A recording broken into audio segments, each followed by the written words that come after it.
एक समय की बात है, रात का समय था। किसी के घर से किसी औरत के चीखने चिल्लाने की आवाज़ें आ रही थी। वो घर एक रेखा नाम की औरत का था। वो अपनी सास और पति से रो रो कर कह रही थी, मुझे मत मारो, इसमें मेरा क्या दोष कि मैं माँ नहीं बन सकती। और किसका दोष है? तू हमें एक बच्चा तो दे नहीं सकती। तेरा क्या हम अचार डालेंगे? तू एक बांझ है, चली जा हमारे घर से। माँ जी मैं कहाँ जाऊंगी, मेरा है ही कौन, मुझे घर से मत निकालो। तभी रेखा का पति अजय अपनी माँ को कहता है, माँ ये ऐसे नहीं मानेगी, इसे तो मैं ऐसा मजा चखाऊंगा कि जिंदगी भर याद रखेगी। इतना कहकर अजय अपनी पत्नी को जोर जोर से मारने लगता है। उसकी मार से रेखा चीखने लगती है, छोड़ दो मुझे, मत मारो। अरे जालिमो, मैंने तुम्हारा क्या बिगाड़ा है? मुझे तुम इतनी बेरहमी से मार रहे हो, और मार इसे तभी जाएगी ये इस घर से। माँ जी मुझे रहने दो, इस घर में एक कोने में पड़ी रहूंगी, मुझे मत निकालो। तू इस घर से जाएगी तभी तो मैं अपने बेटे की दूसरी शादी करूंगी, फिर मेरी दूसरी बहू हमें इस घर का वारिस देगी। वो तो तू हमें कभी दे नहीं सकती। बड़ी मोटी चमड़ी है इसकी, ये इस घर से जाने का नाम ही नहीं ले रही। मार लो मुझे जितना चाहे मार लो, लेकिन मैं इस घर से नहीं जाऊंगी। तभी अजय की माँ रेखा से कहती है, ठीक है तू मर, अब मैं अजय की शादी तेरी आंखों के सामने करूंगी। नहीं माँ जी ऐसा मत करो। अजय की माँ अजय के कान में कहती है, रात को रेखा को मारकर कुएं में फेंक देंगे और किसी को पता भी नहीं चलेगा। सबको लगेगा कि कुएं में पैर फिसलने की वजह से गिर गई। फिर आधी रात को अजय और उसकी माँ चुपचाप से रेखा के कमरे में जाते हैं तो वह देखते हैं, माँ लगता है ये गहरी नींद में सोई हुई है। देख क्या रहा है, इसका तकिए से मुंह बंद कर। अजय और उसकी माँ रेखा का तकिए से मुंह बंद करते हैं। तभी रेखा जाग जाती है, मुझे मत मारो, छोड़ दो मुझे। रेखा चिल्लाती है, तड़पती रहती है, पर अजय और उसकी माँ को रेखा पर जरा भी दया नहीं आती और रेखा तड़पते हुए मर जाती है। और कुछ दिनों बाद अजय की माँ अजय की शादी एक लड़की से कर देती है जिसका नाम अंजलि था। वह अपनी बहू अंजलि को आशीर्वाद देती है, जल्दी से तू मुझे इस घर का चिराग दे दे, मुझे इस घर का वारिस चाहिए। अंजलि मुस्कुराते हुए कुछ नहीं कहती और अपने कमरे में चली जाती है। तो वह देखती है उसके सामने एक चुड़ैल खड़ी है। वो और कोई नहीं रेखा की आत्मा होती है। चुड़ैल, तुम तो चुड़ैल हो, तुम यहाँ कैसे आई? तू इन सबको इस घर का वारिस देगी, मैं भी देखती हूँ तू कैसे माँ बनती है। चुड़ैल अंजलि का गला पकड़ लेती है और उसका गला दबाने लगती है। चुड़ैल के ऐसा करने से अंजलि की चीख निकल जाती है, बचाओ मुझे, बचाओ, नहीं तो ये मुझे मार देगी। अंजलि की आवाज़ सुन अजय और उसकी माँ दौड़ते हुए अंजलि के पास आते हैं। तब तक चुड़ैल अंजलि को मारकर गायब हो जाती है। माँ ये तो मर गई। पर ये मरी कैसे? यहाँ तो कोई है भी नहीं। इतना कहकर अजय की माँ रोने लगती है, हाय रे मेरी बहू, अब मुझे इस घर का वारिस कौन देगा? मैं पोते का मुंह कैसे देखूंगी? तभी अजय अपनी माँ को समझाता है, माँ क्या हुआ अगर ये मर गई, मैं और शादी कर लूंगा, तू जरूर पोते का मुंह देखेगी। इन सब की बात चुड़ैल सुन रही होती है। पोते का मुंह देखेगी, इन्हें इस घर का वारिस चाहिए, ये जिंदा बचेगी तब ना। यह कहकर वह जोर जोर से हंसने लगती है। और रात को अजय और उसकी माँ खाना खाकर अपने अपने कमरे में सोने चले जाते हैं। तभी चुड़ैल अजय की माँ के कमरे में जाती है और उसका गला दबाने लगती है। कौन? चुड़ैल, तुम तो रेखा हो, तुम तो मर गई थी। हाँ मैं मर गई थी, अब मैं तुझे मारने आई हूँ। मुझे मत मारो, मैं तुम्हारे हाथ जोड़ती हूँ, मुझे छोड़ दो। छोड़ दूँ? तुझे पोता चाहिए ना, मैं देती हूँ तुझे अब पोता। अजय को अपनी माँ की रोने की आवाज़ सुनाई देती है। वो अपनी माँ के कमरे में आकर देखता है चुड़ैल छोड़ दे मेरी माँ को, छोड़। अच्छा हुआ तू भी आ गया, ले अब तू भी मर। इतना कहकर चुड़ैल अजय का भी गला दबाने लगती है। अजय और उसकी माँ दर्द से चीखते हुए उस चुड़ैल से कहते हैं, हमें मत मारो, छोड़ दो हमें माफ कर दो, छोड़ दो हमें। चुड़ैल अजय और उसकी माँ की एक नहीं सुनती और दोनों को मार देती है और वहाँ से चली जाती है और वह घर खाली पड़ा रह जाता है।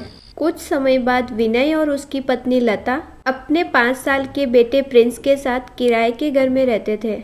एक दिन की बात है, विनय अपनी पत्नी को बताता है, लता, मुझे एक बहुत ही अच्छा और बढ़िया घर बड़े ही सस्ते दामों में मिल गया है। अब हमें इस छोटे से घर में नहीं रहना पड़ेगा। ये तो बड़ी ही अच्छी बात है, पर मुझे एक बात समझ में नहीं आ रही, ये घर हमें इतने सस्ते दामों में कैसे मिल गया? अरे ये तो अच्छी बात है कि हमें सस्ता और अच्छा घर मिल गया। अब तुम ज़्यादा मत सोचो, कल ही हम उस नए घर में शिफ्ट हो जाएंगे। और अगले दिन विनय और लता अपने नए घर में शिफ्ट हो जाते हैं। विनय घर की सफाई में लग जाता है और लता प्रिंस को दूध पिलाने में। प्रिंस बेटा, तुमने बहुत देर से कुछ नहीं खाया, लो दूध पी लो, तुम्हें भूख भी लगी होगी। अभी तुम दूध पी लो, जब खाना बन जाएगा तब मैं तुम्हें खाना खिला दूंगी। ठीक है मम्मी। मम्मी, मैं अपनी साइकिल चला लूँ? हाँ चला लो, तब तक मैं अपनी घर की सफाई कर लूँ। ये कहकर लता घर की सफाई में लग जाती है। प्रिंस अपनी साइकिल चलाने में लग जाता है। तभी चुड़ैल प्रिंस के पास आती है और उसे बड़े ही प्यार से देखने लगती है, जैसे मानो प्रिंस उसका ही बच्चा हो। बेटा, आप क्या कर रहे हो? मुझे भी अपने साथ खिलाओगे? आप कौन हो? आप कहाँ से आई हो? मैं बेटा, मैं आपकी मासी हूँ। क्या मैं आपके साथ खेल सकती हूँ? हाँ मासी, आप मेरे साथ खेल सकते हो, फिर तो बड़ा मज़ा आएगा, है ना? हाँ बेटा। मौसी, मैं थक गया और मुझे बड़े जोरों की भूख भी लगी है। मैं खाना खाने जा रहा हूँ। तुम्हें भूख लगी है? लो, मैं तुम्हारे लिए खाना लाती हूँ। चुड़ैल प्रिंस के लिए अपने जादू से खाना लेकर आती है और वह प्रिंस को खाना खिलाने लगती है। मासी, आप तो बहुत अच्छी हो।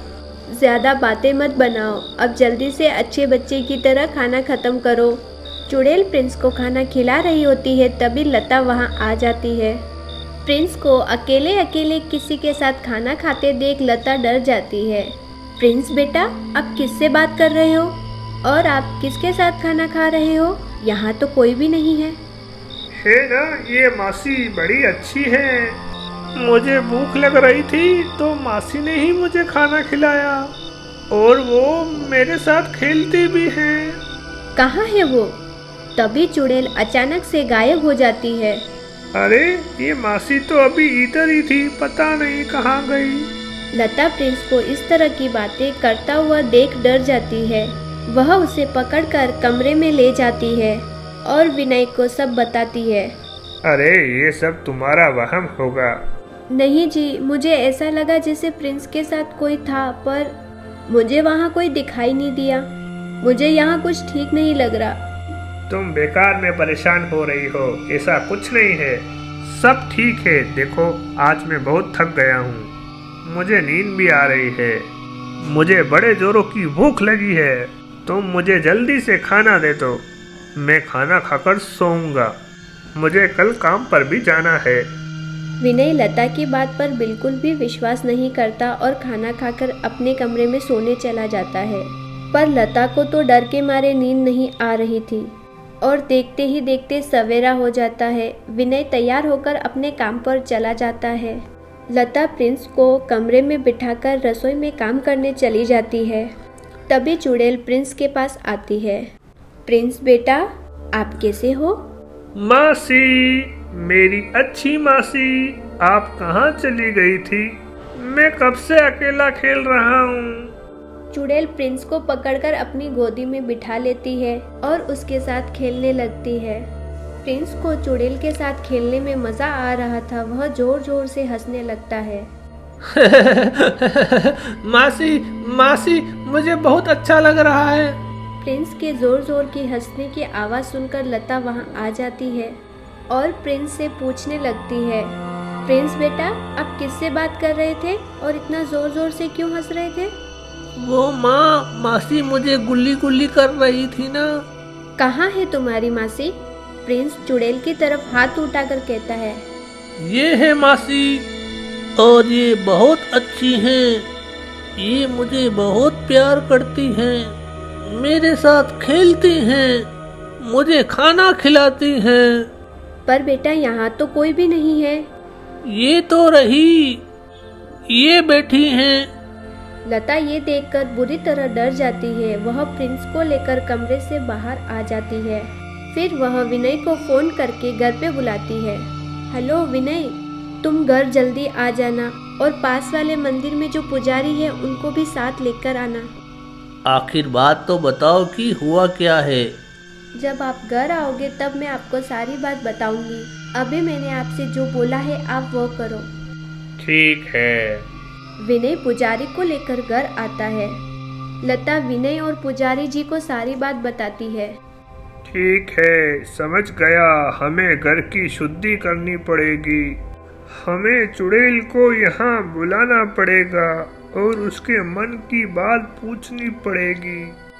आखिर वो यहाँ क्यों है और ये आपके बेटे को क्यों दिखाई देती है? पुजारी चुड़ैल को मंत्र शक्ति से बुला लेता है। चुड़ैल पुजारी जी को सारी बात बता देती है। पुजारी हवन पूजा करके चुड़ैल की आत्मा को शांति प्रदान करवा देता है।